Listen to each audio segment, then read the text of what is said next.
की सारी सीमाएं लांघ दी हैं।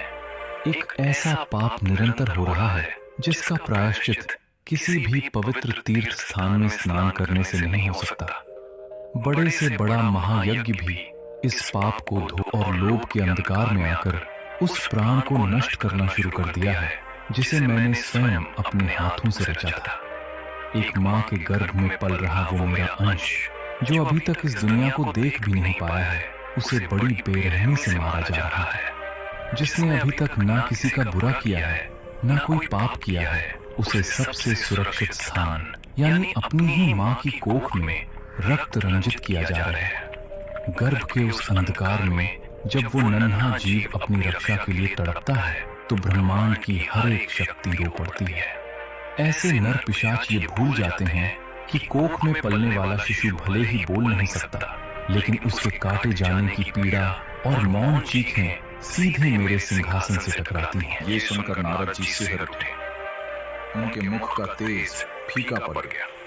उनके हाथों से उनकी प्रिय वीणा खिसक गई और उनका हृदय उस अजन्मे की पीड़ा से कांप उठा।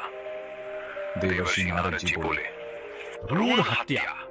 परंतु प्रभु, जो आत्मा अभी तक इस भौतिक दुनिया में आई ही नहीं, जिसका अभी तक कोई रूप और स्वरूप ही नहीं बना, उसकी हत्या करने वालों को मृत्यु के बाद कौन सी सजा मिलती है? लोक में क्या स्थान है? उनके कर्मों का हिसाब चित्रगुप्त किस प्रकार करते हैं?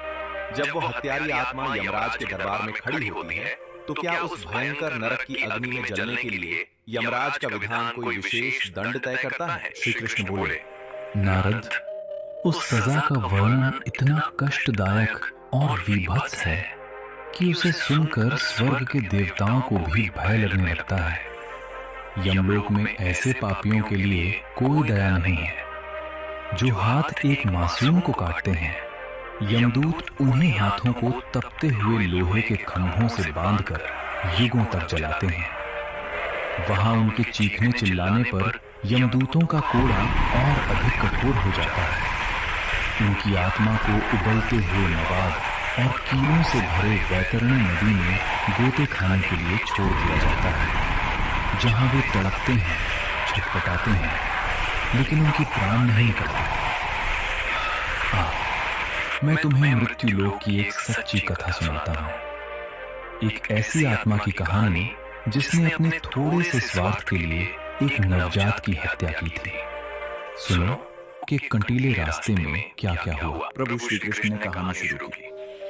बात मृत्यु लोक के एक छोटे से गांव की है, जहां रघुवीर और उसकी पत्नी कुसुम रहते थे। रघुवीर स्वभाव से एक बहुत ही सीधा, सरल और धार्मिक व्यक्ति था। वो अपने पसीने की कमाई खाता था और ईश्वर से जो मिलता उसी में संतोष करता था। उसके लिए उसका घर ही उसका मंदिर था और परिवार ही उसकी सबसे बड़ी दौलत। परंतु कुसुम उसके बिल्कुल विपरीत थी। वो बहुत ही स्वार्थी, लालची और अंधी महत्वाकांक्षाओं वाली औरत थी। उसके हृदय में प्रेम के स्थान पर केवल भौतिक सुखों की भूख और स्वार्थ का विष पलता था। उसे दूसरों के बड़े घर और चमक दमक देखकर ईर्ष्या की आग जलाती थी। उनकी शादी को कई साल बीत चुके थे और उनके घर में 2 बेटियों का जन्म हो चुका था। रघुवीर अपनी बेटियों को साक्षात मां लक्ष्मी और सरस्वती का रूप मानकर बहुत खुश था। वो उनके साथ खेलता, उन्हें लाड करता और अपनी छोटी सी कुटिया में भी खुद को दुनिया का सबसे अमीर पिता मानता था। पर कुसुम के दिमाग में लालच ने गहराई तक घर कर लिया था। अपनी ही कोख से जन्मी बेटियों को देखकर उसकी आंखों में वात्सल्य नहीं, बल्कि एक अभिशाप और बोझ का भाव आता था। उसे समाज में वो रुतबा नहीं दिला सकती जो वो चाहती है। उसे हमेशा और अधिक धन और संपत्ति की लालसा रहती थी। गांव के सबसे बड़े जमींदार ने एक दिन रघुवीर से कहा था कि अगर उसके यहाँ एक बेटा पैदा हो जो उसके वंश को आगे बढ़ा सके, तो वो अपनी खुशी से रघुवीर को अपनी जमीन का एक बहुत बड़ा और उपजाऊ हिस्सा इनाम में देगा। जमींदार की ये बात किसी विषैले बाण की तरह सीधे कुसुम के कानों में पड़ गई और उसके लालची हृदय में गहरे तक उतर गई। उसी दिन से कुसुम की आंखों में उस जमीन की उपजाऊ मिट्टी और बेशुमार पैसे का अंधा नशा छा गया। वो दिन रात बस उसी जमीन के सपने देखने लगी, मानो वो जमीन ही उसका भगवान बन गई हो। उसे अब अपनी दोनों बेटियां अपनी आंखों में खटकने लगी थीं। कुछ समय बाद कुसुम फिर से गर्भवती हुई।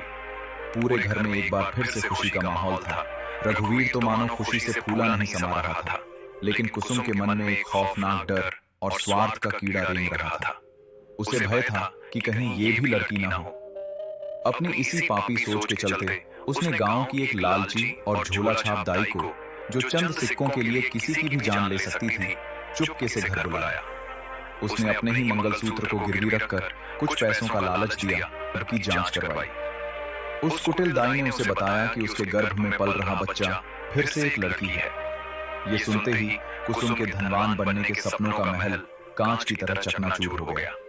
उसका स्वार्थ और लालच इस कदर अंधा हो गया कि उसने उस नन्ही जान के पिता रघुवीर को बिना बताए एक ऐसा खौफनाक फैसला ले लिया जिसे सुनकर यमदूतों की भी रूह कांप जाए। एक अमावस की मनहूस रात उसने उस कसाई रूपी दाई को फिर से अपने घर बुलाया। वो बहुत ही डरावनी और अंधेरी रात थी। आसमान में काले बादल ऐसे छाए थे मानो सूर्य कभी निकलेगा ही नहीं, और बाहर बहुत तेज डरावनी हवाएं चल रही थी। कुत्तों के रोने की भयानक आवाजें आ रही थी। ऐसा लग रहा था जैसे स्वयं प्रकृति भी चीख चीख कर इस होने वाले महापाप को रोकना चाहती हो। मानो हवाएं भी उस कोख में पल रही बच्ची के लिए दया की भीख मांग रही हों। लेकिन कुसुम के सिर पर तो जमीन और पैसों का शैतान सवार था। उसकी ममता पूरी तरह मर चुकी थी। उसने कुछ रुपयों और मिट्टी के एक टुकड़े के लालच में आकर उस नन्ही सी जान को, जो अभी तक दुनिया देखने वाली थी, जो अभी तक ठीक से सांस लेना भी नहीं सीखी थी, जो शायद अपनी माँ की धड़कनों को सुनकर सुरक्षित महसूस कर रही थी, उसे लोहे के ठंडे जंग औजारों से अपने ही गर्भ में अत्यंत बेरहमी से नष्ट करवा दिया। उस अजन्मे प्राण के खून से उस रात धरती भी अपवित्र हो गई। अगली सुबह जब सूरज की किरणें आंगन में पड़ी और रघुवीर को अपनी पत्नी की इस विभत्स और पिशाची घटना का पता चला, तो वो जैसे पत्थर का हो गया। फिर वो जमीन पर पछाड़ खाकर गिरा और फूट फूट कर रोया। उस असहाय पिता का हृदय छलनी हो गया था। उसके आंसू रुकने का नाम नहीं ले रहे थे। उसने क्रोध और असीम पीड़ा से भरकर लालच में अंधी अपनी पत्नी कुसुम से कहा, तूने क्या किया पापनी? तूने अपने एक छोटे से स्वार्थ के लिए ईश्वर के साक्षात अंश को मार दिया। एक माँ होकर, जन्म देने वाली होकर तूने एक रक्त पिपासु राक्षस का काम किया है। तेरा अंत बहुत भयानक होगा कुसुम। ब्रह्मांड की कोई भी शक्ति, कोई भी देवी देवता और स्वयं प्रकृति तुझे इस महापाप के लिए कभी क्षमा नहीं करेगी। तूने जीते जी नरक के द्वार खोल लिए हैं। अपने पति के इन शापित वचनों को सुनकर कुसुम जोर जोर से अट्टहास करते हुए हंसी और अहंकार में चूर होकर बोली, जो मांस का लोथरा अभी तक पैदा ही नहीं हुआ, जिसने इस दुनिया में आंखें ही नहीं खोली, जो अभी इंसान ही नहीं बना, उसका कैसा पाप और कैसी सजा। मैं तो बस अपने परिवार का भविष्य सुरक्षित कर रही थी। परंतु क्या वो मूर्ख और अज्ञानी स्त्री ये भूल गई थी कि ईश्वर की हजारों लाखों आंखों से इस ब्रह्मांड का कोई भी कोना, कोई भी अंधकार छिपा नहीं है। नारायण की दृष्टि तो पाताल के अंधेरे में भी चींटी के चलने को देख लेती है। समय अपनी निर्दयी गति से बीतता रहा। कुसुम ने अपने पाप और छल से वो जमीन तो पा ली, पर उसे जीवन में कभी चैन की एक सांस नहीं आई। पाप की नींव पर खड़ी उसकी खुशियों की इमारत बहुत जल्द ढहने लगी। उसका पूरा जीवन भयानक असाध्य बीमारियों, घर के रोज रोज के क्लेश और एक खौफनाक मानसिक आतंक में बीता। उसे उसके बाद कभी रात को चैन की नींद नहीं आई। जैसे ही वो अपनी भारी आंखें बंद करती, उसे उस घने अंधेरे से नवजात बच्चों के सिसकने और रोने की दर्दनाक आवाजें आती थी। वो रातों को अचानक उठकर पागलों की तरह चीखने लगती थी, अपने बाल नोचने लगती थी। उसे ऐसा लगता था जैसे खून से सने हुए छोटे छोटे ठंडे हाथ रेंगते हुए उसके बिस्तर पर आ रहे हों और उसका गला घोंट रहे हों। उसका अपना ही घर उसके लिए यमराज का कारागार बन गया था। और फिर एक दिन अचानक उसके शरीर में एक ऐसा भयानक, चीर देने वाला दर्द उठा जो कोई भी वैद्य या हकीम इलाज नहीं कर सका। ऐसा लगता था जैसे उसके शरीर के अंदर कोई उसे काट रहा हो। कई हफ्तों तक बिस्तर पर तड़पने, कीड़े पड़ने और खून की उल्टियां करने के बाद उस अजन्मे की कातिल कुसुम की अत्यंत कष्टदायक मृत्यु हो गई। जैसे ही मृत्यु हुई, कुसुम की आत्मा अपने शरीर से झटके से अलग हुई। उस पापिनी के प्राण कंठ में ऐसे अटके थे मानो कोई उसे अंदर से खींच रहा हो। शरीर से अलग होते ही उसे चारों ओर एक ऐसा भयानक और गुप्त अंधेरा दिखाई दिया जिसकी उसने कभी कल्पना भी नहीं की थी। पर उसे स्वर्ग ले जाने के लिए कोई दिव्य देवदूत, कोई पुष्पक विमान या चंदन की सुगंध नहीं आई। उसे लेने आए थे यमराज के सबसे क्रूर, निर्दयी और भयानक दूत, जिन्हें देखते ही आत्मा थर-थर कांपने लगती है। उनका रंग कोयले से भी ज्यादा काला था। उनके शरीर का आकार किसी विशाल पहाड़ जैसा था। उनके बड़े-बड़े नुकीले दांत बाहर निकले हुए थे और उनकी लाल धधकती आंखों से साक्षात आग बरस रही थी। उनके हाथों में आग से दहकती हुई लोहे की भारी जंजीरें, कांटेदार रस्सियां और खौफनाक कोड़े थे, जिनसे उठने वाली लपटें आत्मा को झुलसा रही थी। उन्होंने बिना एक पल गवाए, बिना कोई दया दिखाए, कुसुम की कांपती हुई आत्मा को उस तपती हुई कांटेदार रस्सी से अत्यंत बेरहमी से बांध लिया। कुसुम दर्द से कराहने लगी। वो जोर जोर से चिल्लाने लगी। उसके अदृश्य शरीर से मानो रक्त बहने लगा। उसने गिड़गिड़ाते हुए, फूट फूट कर रोते हुए पूछा, मुझे कहाँ ले जा रहे हो? मुझ पर दया करो। मैंने जीवन में किसी की चोरी नहीं की। मैंने अपने हाथों से किसी का खून नहीं किया। मुझे छोड़ दो। मुझे मेरे घर जाने दो। उसकी पुकार सुनकर यमराज के दूत बहुत जोर से एक पैशाचिक अट्टहास के साथ हंसे। उनकी उस भयानक और गूंजती हुई हंसी से पाताल लोक तक कांप गया। दिशाएं दहल उठी। उनमें से एक विशाल दूत ने अपनी भयानक गरजती हुई आवाज में कहा, पापिनी, मूर्ख स्त्री, तूने दुनिया का सबसे बड़ा और सबसे घिनौना पाप किया है।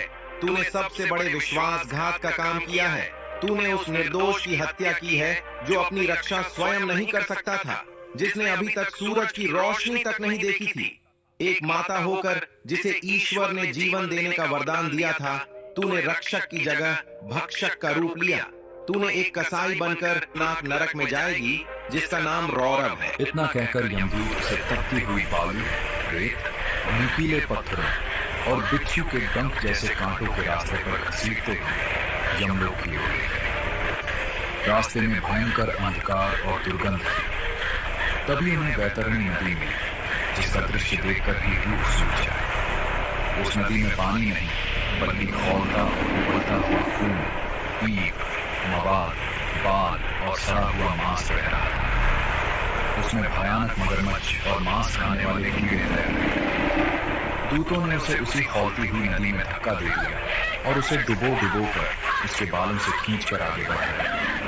वो चीखती रही, पर वहां सुनने वाला कोई नहीं था। ये सब बताते हुए श्री कृष्ण का स्वर और भी गंभीर हो गया। उनके चेहरे पर एक कठोर न्याय का भाव आ गया। श्री कृष्ण बोले, नारद, रौरव नरक कोई साधारण नरक नहीं है। वहां धधकती हुई आग नहीं होती जो शरीर को जलाकर भस्म कर दे, बल्कि वहां रुरु नाम के बेहद भयानक और खूंखार कीड़े होते हैं। वे कीड़े लोहे की तरह कठोर, काले और नुकीले होते हैं।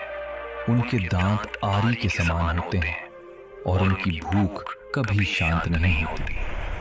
जब भ्रूण हत्या करने वाली किसी पापी आत्मा को वहां के गहरे अंधेरे कुएं में फेंका जाता है, तो वो लाखों करोड़ों भूखे कीड़े उस आत्मा को चारों तरफ से घेर लेते हैं और उसे बुरी तरह जीवित अवस्था में ही नोचना और कुतरना शुरू कर देते हैं। आत्मा दर्द से तड़पती है, छटपटाती है, खून के आंसू रोती है, पर वहां उसकी मृत्यु नहीं होती, क्योंकि मृत्यु के बाद आत्मा तो अमर है। वहां सिर्फ और सिर्फ असीम पीड़ा होती है, एक ऐसा दर्द जिसका कोई अंत नहीं। अंततः कुसुम को जब यमराज के विशाल, काले और डरावने दरबार में पेश किया गया, तो वहां भयानक सन्नाटा छा गया। भगवान यमराज अपने काले भैंसे पर सवार, हाथों में कालदंड लिए, अपने ऊंचे राज सिंहासन पर विराजमान थे। उनका रूप साक्षात महाकाल के समान था। उनके बगल में बैठे चित्रगुप्त ने कुसुम के पापों का भयानक चिट्ठा खोला और उसके जीवन का हर एक काला सच, गर्भ में हुई उस चीख का पूरा हिसाब सबके सामने रख दिया। वो एक एक क्षण दरबार में गूंज उठा। यमराज की आंखें क्रोध से लाल हो गई, भ्रिकुटी तन गई। उन्होंने धर्मानुसार अपना अटल और कठोर निर्णय सुनाया और अपनी गरजती हुई आवाज में कहा, जिस तरह इस पापिनी ने, इस ममता की हत्यारी ने गर्भ के गहरे अंधेरे में एक नन्ही सी जान को, एक ईश्वर के अंश को लोहे के ठंडे औजारों से कटवाया और तरपाया था, ठीक उसी तरह इसे पहले खौलते हुए तेल के कुंभी पाक और फिर रौरव नरक में डाला जाए। आदेश मिलते ही यमदूतों ने कुसुम को बालों से उठाया और एक ऐसे विशाल खौलते हुए कड़ाहे में फेंक दिया जिसमें उबलता हुआ रक्त, खून और पीप था। ये यमलोक का सबसे खौफनाक कुंभीपाक नरक था। कड़ाहे की विशालता इतनी थी कि उसमें लाखों पापी एक साथ उबाले जा रहे थे। जैसे ही कुसुम उस खौलते हुए दुर्गंध युक्त द्रव्य में गिरी, उसकी आत्मा की चीख पाताल के अंतिम छोर तक गूंज उठी। उसकी त्वचा बुरी तरह जलने लगी, उसकी हड्डियां पिघलने लगी। जिस कोख में उस नन्ही जान को उसने औजार